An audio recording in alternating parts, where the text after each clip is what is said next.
up there to hang with them, and they playing that new Ti, and I don't know who he is, but that was my first time really getting out of my area. Like, What made you choose this song, and what part of your story does it speak to? well, I'm gonna go with Ice Cube. That first, because I'm gonna start from the beginning. I was 10 years old, and the first album I ever purchased with my own money by myself was Ice Cube Predator. And Today Was a Good Day is probably the best song on the album, one of the best songs of our generation. And that just spoke by it's to this day, it still rings true. So Today Was a Good Day was the first song, and Ice Cube was probably the first artist that I embraced, you know, far as like that's me, like the identity, even me being an activist and involving myself in activism now, I didn't know the correlation of how it would influence me back then, but seeing his growth and my growth has been kind of parallel. Entrepreneurship, activism, entertainment, how it goes hand in hand. So I say Today Was a Good Day by Ice Cube. Classic. Okay. That is a classic.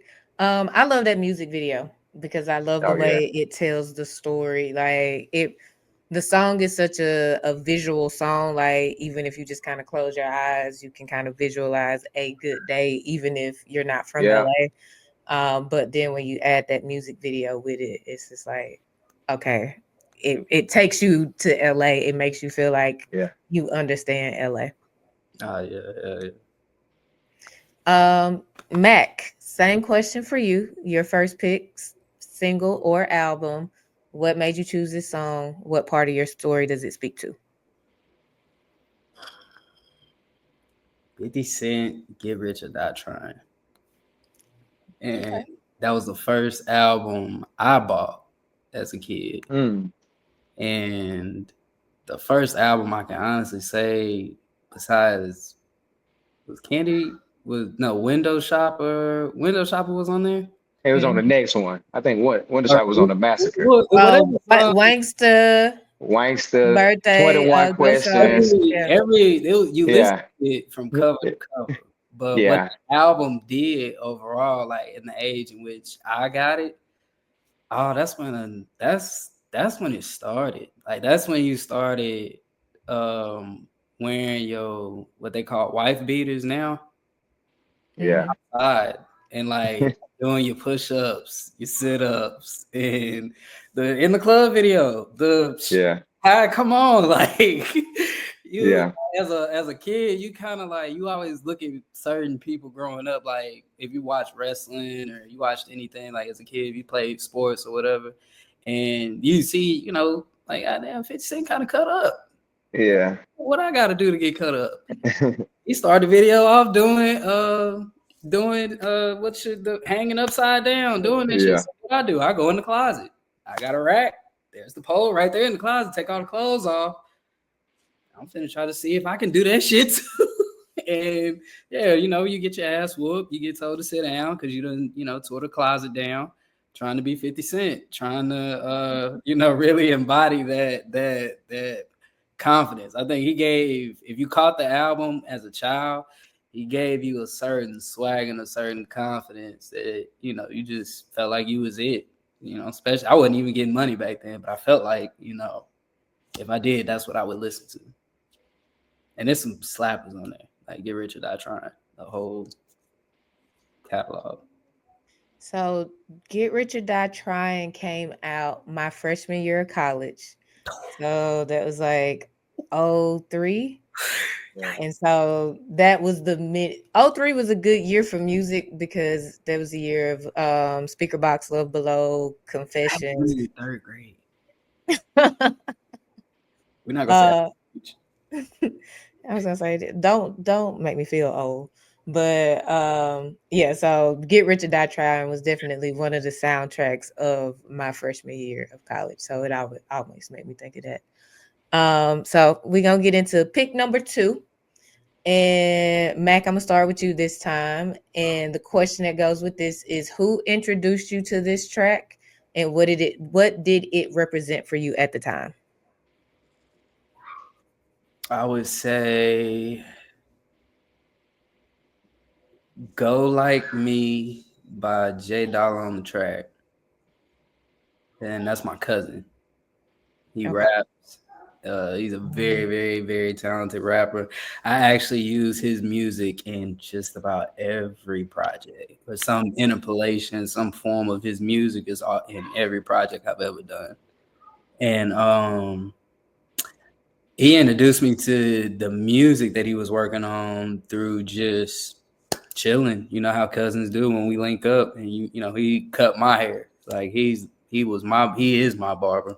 He taught me how to cut hair. He's been cutting hair way, way, way longer than me.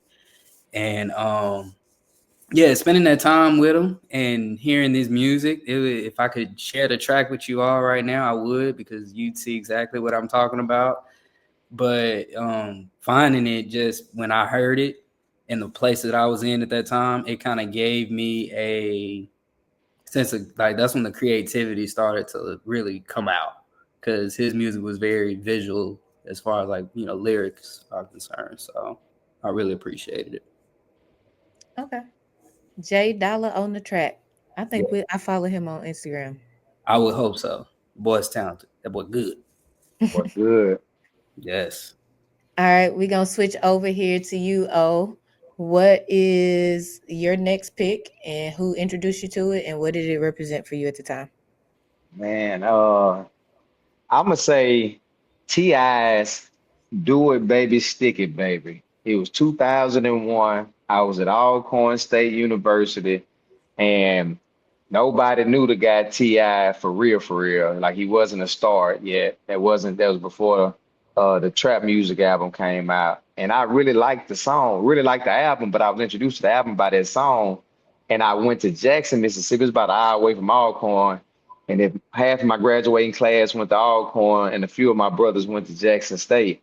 So it was about an hour away. I go up there to hang with them, and they playing that new T.I., and I don't know who he is, but that was my first time really getting out of my area. Like, I'm from Nashville, from Mississippi, but really hadn't got out of different cities and hung out and really explored.